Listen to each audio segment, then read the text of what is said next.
Čia TV laida Duok žaibą.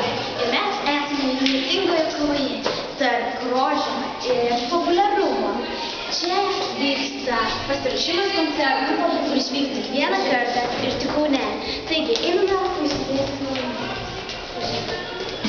Atsiprašau, panelė. Mes norėtume jūs apklausti apie rūšiavimą. Taip. Koks tavo vardas? Dovilė. Ir kas čia dabar darai? Mane mokina prieš pasirodymą. Aha. Ir kiek laiko tu jau rūšiuoji? Aš rūšiuoju 3 mėnesius, pradėjau neseniai.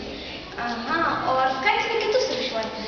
Būtinai skatinu savo draugus, pažįstamus visus. Aha. O ar jūs rūšiuojate? Taip. Ir kaip jūs reaguojate į tai, kai žmonės nerūšiuoja? Blogai, nes gamta būna tada, kur negali O kodėl jūs rūšiuojate? Gamta būtų švaresnė, kad mažiau būtų saulėta. Ačiū. Tai buvo laida Duok žaibą.